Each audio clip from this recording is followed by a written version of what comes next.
I want to have a little bit of an introduction to a journey. And many of you guys have already been familiar with Steve, and he's part of us now. He's been with us for 4 years now. And God has used him in many ways, and this morning he's going to use him by letting us know about his journey. And I'm going to give a bit of a context. Last November, we were landing in El Salvador, and Steve had joined me along with other pastors. Pastor Ron Kelly's at the far left. He's the one that with Dennis Page pursued me. And I didn't realize they were answering my prayers, that for a year and a half I had been presenting before the Lord in regards to our church.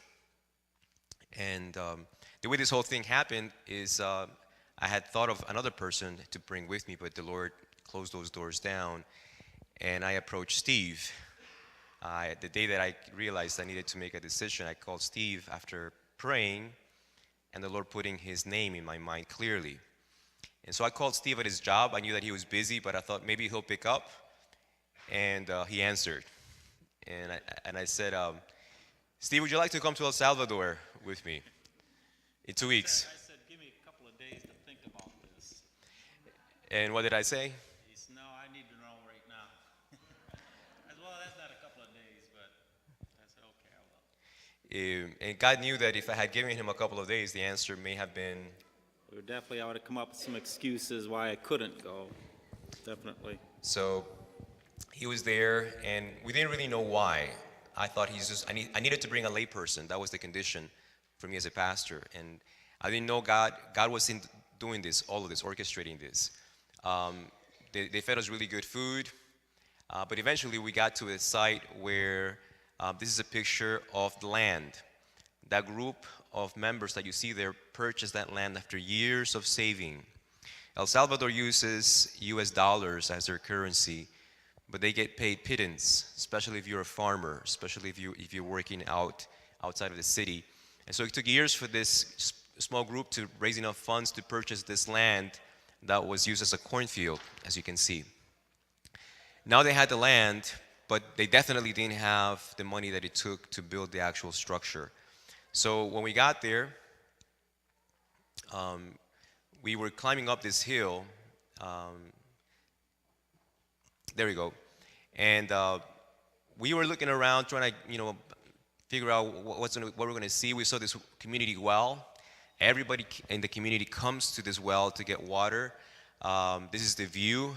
That's Guatemala, by the way. We were in El Salvador, but it's right at the border with Guatemala. And we saw some of the people from the community coming to get water. Some of them came with homemade wheelbarrows. Others would just haul the water. We saw many of the girls putting the water jugs on their heads and going back to their communities to do the dishes, wash clothes, take baths, or cook. And the whole community would come to the hub of this water well. And this is just a few feet from the site where the church is located. We went, and I got busy taking pictures and videos. And all of a sudden, I heard the group burst into praises and expressions of gratitude to the Lord. I didn't know what had happened. And when I got close, I asked one of the brethren, what's the rejoicing about? And Steve, at that moment, made a decision that he'll share with you. A decision that touched these people's lives. That's the head elder of that group. This is probably his 10th church that he's planted. And his goal, his personal goal, is to train and equip the elders of this church so that they can grow, and then he'll go. They already have in mind another site where they'll be doing another church plant, which means that in a few years, they're going to need another church building. But they made a commitment that they were going to grow this area for the Lord, and that's a picture of the majority of the members. There's Steve, and there's the pastor right there. This is the treasurer for the area of El Salvador. And when we left in November, this was the last sight that we saw as we were leaving these people, knowing that we would be back this March. And this March, we made it back with a crew of 7, highly talented, highly willing, highly energetic group. This is us landing in El Salvador. This is before we began to sweat a lot. It was very humid, very hot. But it was much joy. These were the luxury accommodations they had awaiting for us. This is in the academy. And I didn't want to invade Steve's privacy, so I didn't take a picture of his corner, but it looked almost identical to mine. Uh, except he had cookies and crackers and a whole bunch of other goodies that he brought. And his suitcase, too. Um, we began to work on the one site. This is the site that the Village Church sponsored, which means that the funds that has come for us to build a church, in a few months, myself and maybe someone else, one of you, we need to go to El Salvador and look for a site so that we can have the church that we've sponsored, that we have given money for, to build it. Because we have now 2 churches that we're going to be building in El Salvador through Oakwood. So this is one of them, and once we got there, everybody began to work right away. And you'll see that it wasn't all just, singing Kumbaya every day. We were sweating. And I actually didn't take too long of a video because the people were starting to look at me saying, "Hey, brother, get some bricks. Put the camera down." That was my workstation right there. That's where we made rebarb. We would tie it together. But right away, Steve and John Gusky, both of them together, were helping to extend this a ditch, which for me was touching because here's someone that has been at Oakwood some years ago, and here's someone that has just joined Oakwood, and both of them are working together. We are a family. We are a church family, and it never goes away. We're beginning to experience heaven even down here. There's Steve. I promised him that I wouldn't show certain pictures. I'll share those some other time. There's Steve cutting some brick together. Jack was so appreciative to have a professional electrician on staff. Most people that go to missionary trips like this have the experience and skill set that I possess. Twisting wires, I do that really good. So it was a blessing for them to have an electrician that they could just say, "Go to town, you know what you need to do," and Steve did. He set up beautifully the electrical wiring. The last Sabbath we were there, we went to the church that the Holy Spirit impressed Steve to sponsor. We went there. They were still feverishly trying to finish it. During the Christmas break in December, the conference didn't realize that the way it works is the church says, "We're going to build this wall, so we need so much money for bricks and cement." So the conference releases, out of the $10,000 that were donated, the conference releases enough for them to build that wall. Once that's completed, they say, "Okay, we're not ready for the next phase." So that is gradually being given. They don't give the whole lump sum up front, but as the work progresses, funds are released. Well, during the Christmas break, they only gave them a limited amount of funds. The brethren were eager to finish it, so they ran out of materials. So for about 3 weeks, they couldn't continue until people went back to the conference office. But they knew that we were going to come there, and they knew that we wanted to see the church being dedicated. So the week prior to us getting there, they were up till 1 o'clock in the morning. This is after their normal day of work. Working till almost 1 o'clock in the morning, setting cement, mixing concrete, everything, so that we could have the church as ready as possible. They still have pieces of the roof that still need to be finished, but that was not an issue. We know that they will continue until the church is completed. This is the president of the conference, and he was up till 1 in the morning with the church members also, putting cement, cutting bricks, mixing, doing all the hard work right alongside with the brethren. This was an awesome experience that there was no distinction, no difference. Everybody worked together for the same goal. This is some of the pastors and brethren that went there doing special music, a cappella. They still haven't poured the flooring yet. That's still to come. The Monroe Church sent a suitcase stuffed with children's clothing, boys and girls clothing, toys, that I'm thankful made it through customs. No one asked to open it. I would have been hard pressed trying to explain why I'm carrying, dresses, and I don't have a family with me. Who are these for? But the Lord allowed that to go through customs because these little girls, the clothing that they wear, when they saw what that was inside that suitcase, their parents took off. They went to the little bathroom that they have there, outside, and quickly changed their children and took off these clothing that were dirty, old, full of clothing, full of holes, and placed these nice clothes on them. And the little girls kept touching it. It's like, am I dreaming? It's an amazing experience. And it made me think about how we come to Jesus with our righteousness that is filthy, full of holes, and he takes that off and puts the righteousness of Jesus on us. It was an amazing experience for me to see this exchange of grace. And that's the group now. Remember the group that we saw in November? That's this group now just a few months later. As we were dedicating that church, they were going to have baptisms because the baptistry is not finished yet. They were going to baptize people in a river nearby. They were having 3 evangelistic series taking place consecutively, led out by deacons and elders in that part of the community. And it was an amazing experience that have touched us. And now we're going to hear how this whole experience is related to Steve's journey. Thank you, Pastor. Good morning, everyone.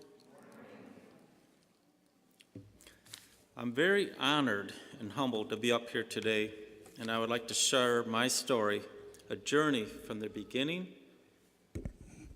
to where I am today. I was born into a Catholic family. My parents are both Catholic. I went to Catholic school my whole life. I got married. We had 3 beautiful children, and as a family, we always went to church.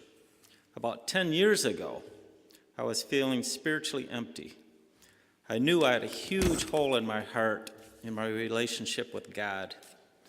My wife was a kind of person that didn't like change, and she was very comfortable with the Catholic religion and would have never entertained the idea of searching for something different. Knowing that and being spiritually empty inside, I was stuck where I was. About 3.5 years ago, in November, we celebrated our 25th wedding anniversary. It was a true blessing for us to be married for that long of a time. When we were dating, I bought her a little Christmas ornament. She was a very sentimental person. So every year, she would find the ornament first, and she would tell me, now Christmas can start, and then we would go out and put out Christmas decorations. And then it was no different 3.5 years ago. I was outside in my garage looking for the decorations, and she came to the door and showed me the ornament like she always does and said, Christmas can start now. And I smiled and went on my own business of looking for everything and getting ready to put stuff out. 10 minutes later, my daughter was in the kitchen with her and screamed my name. I ran in the house, and my wife had collapsed on the floor and was unconscious. She was rushed to the hospital, and the emergency doctor worked on her for many hours just to stabilize her, but she was still unconscious. The next day, she had no brain activity, and I was left with the most devastating decision I had ever have to make. My life went from the highest of highs to the lowest of lows. I went from an anniversary to going to the cemetery all within 2 weeks. I was a total broken down man spiritually and emotionally. I hit rock bottom. But about 2 months later, in January, I received this postcard in the mailbox, and it said, Unlock Revelation. I was always intrigued by the book of Revelation, and on it showed the times and the dates of the sessions. And I noticed it was sponsored by this very church, Seventh-day Adventist. And I thought, who are these people? Surely a different kind of religion than what I'm used to. So I wasn't sure if I was interested. I really didn't know anything about the Seventh-day Adventist teachings. So I just left the postcard on my kitchen table. Every now and then, I would look at it, read it, think about it, put it down, and that went on for a couple of weeks. Then I decided I'm going to attend just to see what's going on, and because I wanted to know about Revelation.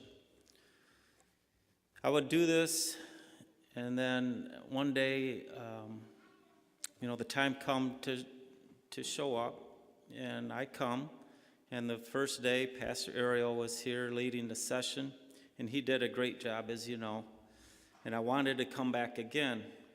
And then the next day, I could start feeling in my head the uncertainty of why I shouldn't be coming again.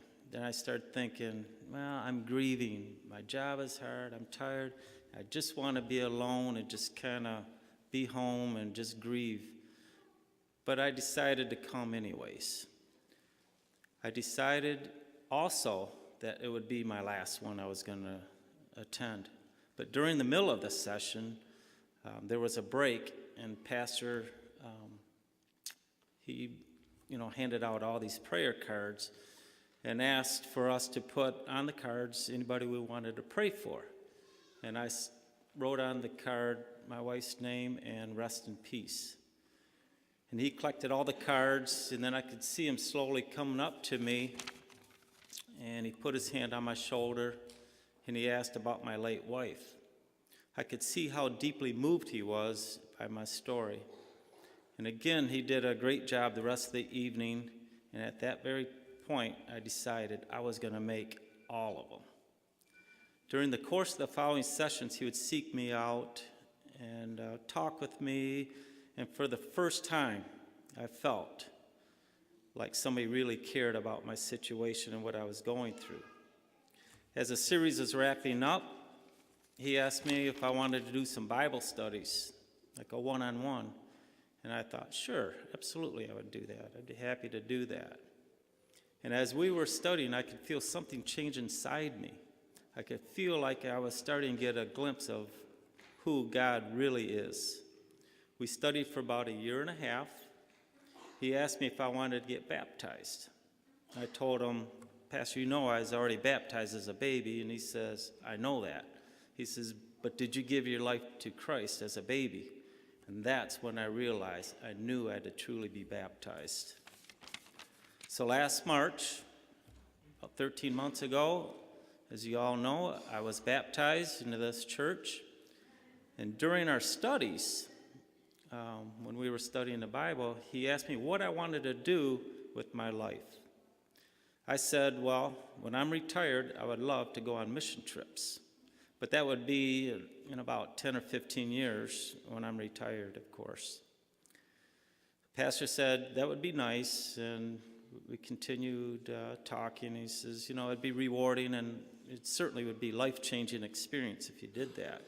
And I smiled, and I said, yeah, I know, it would be nice. So I didn't quite understand what he meant, but knowing outwardly, it would be nice and all that life-changing experience. But until you go there, you never truly know. So last November, as you know, he gave me a call while I was at work and asked me, what are you doing? I said, well, I'm at work. I'm busy. And he said, a little bit of small talk. I knew he was beating around the bush about something because he usually just doesn't call me out of the blue.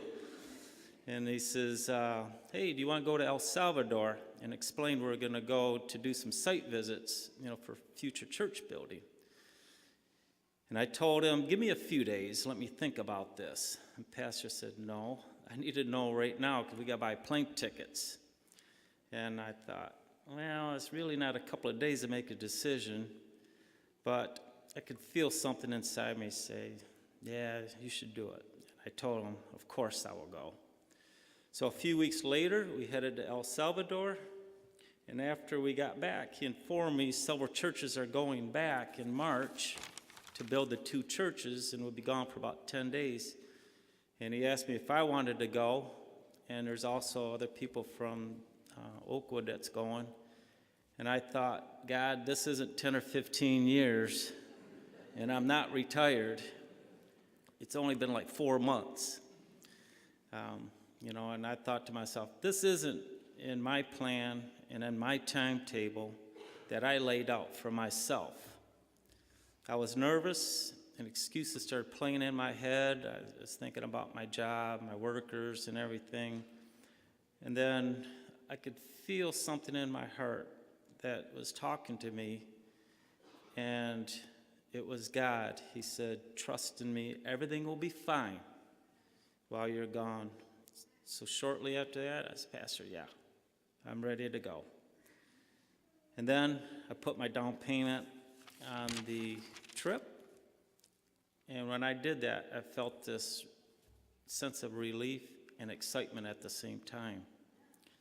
I noticed as I started counting the days down as time started getting closer to when we was going to leave. And I was getting more and more excited every day. And during that time, I started to reflect on my life and realized my time has now come to do what I was always wanting to do. It wasn't going to be 10 or 15 years. It was going to be now. And that was truly God telling me, you don't have 10 or 15 years. I need you now. I remember back in November during our visits, as you saw the photo as we was walking up the road to this beautiful site. The site was way higher than the road. And as we was walking up, I noticed that the villagers had cut in the dirt hill steps so we could get up to the site. And I thought, wow, these people are real excited and serious about this place and wanted us to be excited as well. A guy named Jack, he's a tall guy, real confident guy, but he was the main guy in charge on our end. He was the person that decided if the potential building sites are a good candidate for a church. And I remember Jack telling the head elder that everything looked good, everything was in order, and that he would recommend a church, to be built here and let the council release some funds. But he wasn't sure how much funding they would release, if anything at all. But at that second, that's when I felt that warm feeling in my body. And I thought to myself, this is definitely the Holy Spirit talking to me. I told Jack right then and there that I wanted to sponsor the whole entire church myself. I didn't know if the council would approve this money, and I didn't want a church being not built on account of money from waiting for the council, and I didn't want it to be a stumbling block for a place to worship our God. So in March, when we returned to build the two churches, the following Sabbath, a group of us made the trip to the church I sponsored, and we had a dedication of that church. We were truly witnesses of a place that once was a dream turned into a reality. All the people were happy and excited and very thankful for the church, as you seen on the picture. So I told them when I was up at the little pulpit and speaking to them, I said, use this place to worship our God, bring others into Christ, baptize many, and spread his holy name. This trip was truly fun and quite amazing. I got to meet a lot of new people from other churches, and I thank God every day for changing my life forever, just like Pastor was talking about. He was spot on when he said it'll change your life, and it truly did. And I can't wait to go back. I will be going back again.